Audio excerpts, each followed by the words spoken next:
Hi everyone, my name is Heather O'Donnell. I am the founding director of the Green Room. I'm going to start by sharing my screen and get right started. I'm so glad to be here, even if it is virtual. It's a pleasure to be here. I hope to meet in person next year.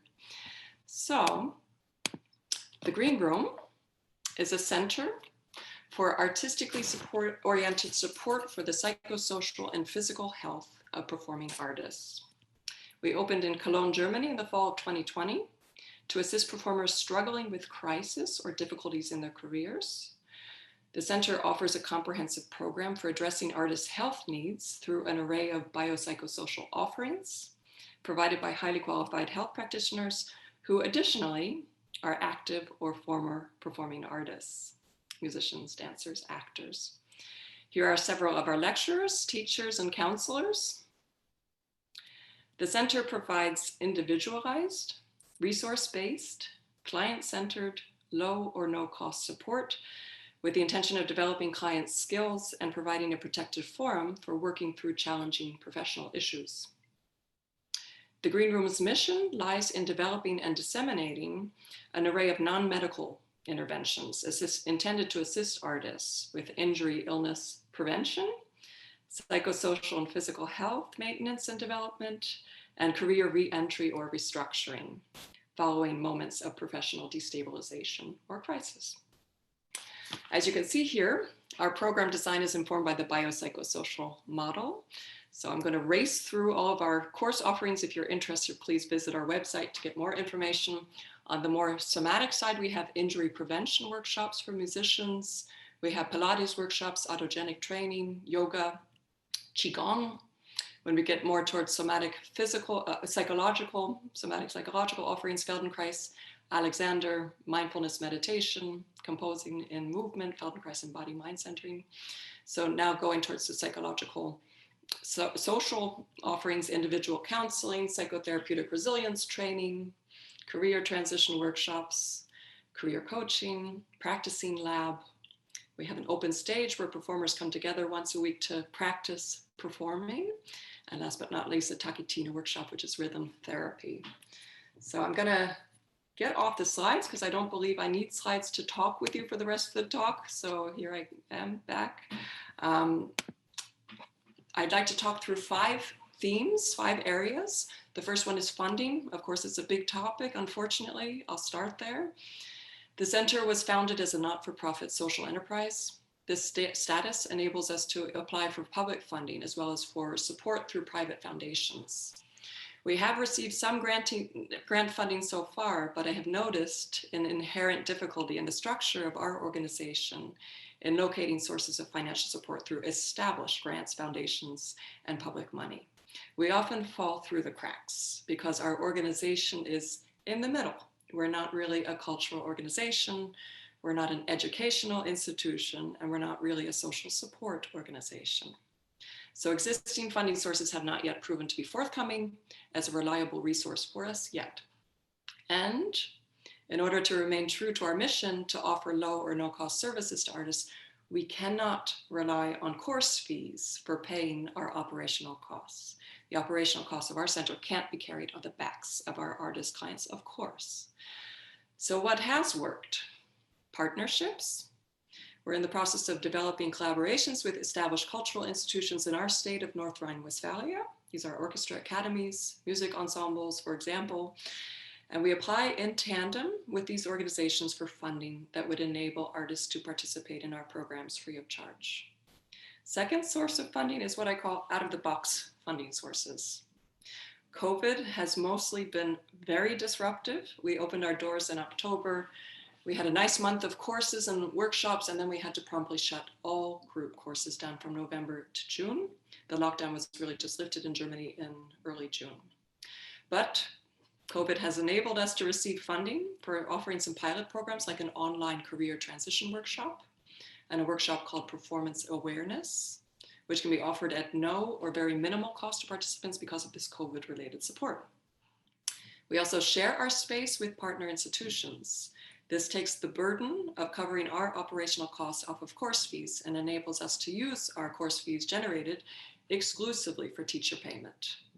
Giving teachers a wage that corresponds to their extensive training and experience is a core part of our mission. We can't underpay our teachers and counselors. The second theme is evaluation.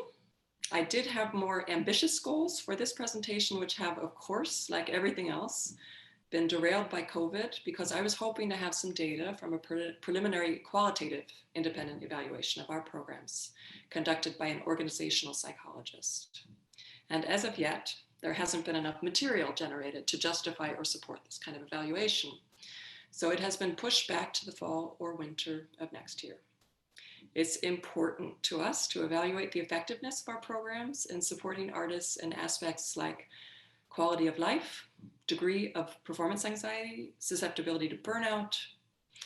Independent evaluation will not only help us know if our programs are effective and what we can improve in our offerings and organizational structure, but it will also help us position our young organization more favorably when we're seeking long-term funding. So without data from evaluation, I have to rely too heavily on that most scorned of scientific tools, personal experience and anecdotal evidence. Please forgive me. The third theme is identification. I mentioned before that one defining aspect of our center is that each teacher or counselor has extensive experience themselves as performing artists.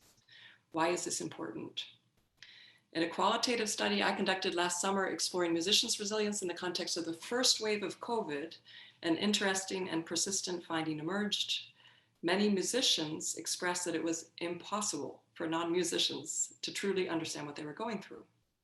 The sense of being deeply understood in their viewpoint was so intrinsically bound to the lived experience of being a musician that only other musicians could truly understand what it meant to be a musician. Now, I do realize that this is a contentious idea, but there is ample research suggesting that performing artists may delay seeking preventative care or early stage interventions from non-artists, and rather seek out care and advice for medical or therapeutic issues from people like their own teachers and colleagues. Our center relies heavily on building trust within the performing artist community, and therefore being able to offer from our teachers and counselors a strong sense of identification into the lived experience of clients. Well, this is a foundational part of our mission at the Green Room. But where can this sense of identification become detrimental? I view a danger in over-identification or in projection of my experience into my relationship with clients.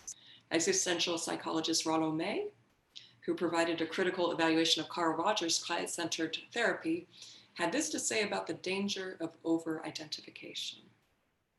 He felt there were not two distinct people in the room, but rather, quote, only an amorphous kind of identity rather than two subjects interacting. He believed that a therapist's over-identification with the patient could, quote, take away the patient's opportunity to experience himself as a subject in his own right, or to take a stand against the therapist, to experience being in an interpersonal world. This inherent danger in over-identifying with the client and in projecting my own lived experience as a musician onto that of my clients is a danger I take seriously and seek to mediate through, for example, peer-to-peer supervision. I'd like to mention that if there's interest in developing a peer supervision group for psychological counselors working with performing artists, please be in contact. Theme 4 is reaching artists. When we opened our doors last October, I would love to say that there was a line around the block of artists jostling to get into the center, but that would simply not be true. Attracting clients and building trust within the community is an ongoing process, and it's certainly not easy. Building and cultivating professional alliances has been essential, and we have a wonderfully supportive honorary advisory board of prominent figures in performing arts medicine who have been very helpful in providing advice, giving referrals, and visiting our center to give talks, sessions, and workshops. Another aspect of building trust to effectively engage with our clients is that we follow a client-centered approach, meaning that we do not prescribe exactly how the client should interact with our center.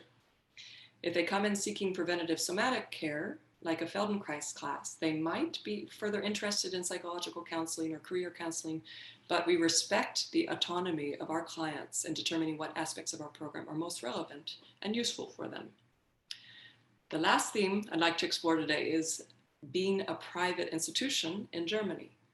Germany has a very effective and extensive healthcare system. There are many institutions and individuals who offer high quality care to performing artists, and many advanced training schools offer impressive arrays of educational offerings and psychophysical interventions for students encountering health issues. So why is a private institution like the Green Room necessary within this rich context? Well, we engage in two areas where I do believe there's a vacuum of support. Number one, holistic preventative care enabling the maintenance of high performance tasks, a type of offer similar to the kinds of psychosocial and somatic care professional athletes receive in supporting their everyday working life. And number two, rehabilitation. For artists whose careers have been derailed by a physical or psycho-emotional crisis, there must be extensive support systems to help them re-enter their professional lives and, if needed, restructure their careers or even assist them with transitions into new career realms. It's predominantly in these two areas, preventative and rehabilitation, where I believe the Green Room can play a role in developing more resilience, stability, longevity, and creative approaches in the lives of artists. Thank you so much for your attention, and I look forward to receiving your questions.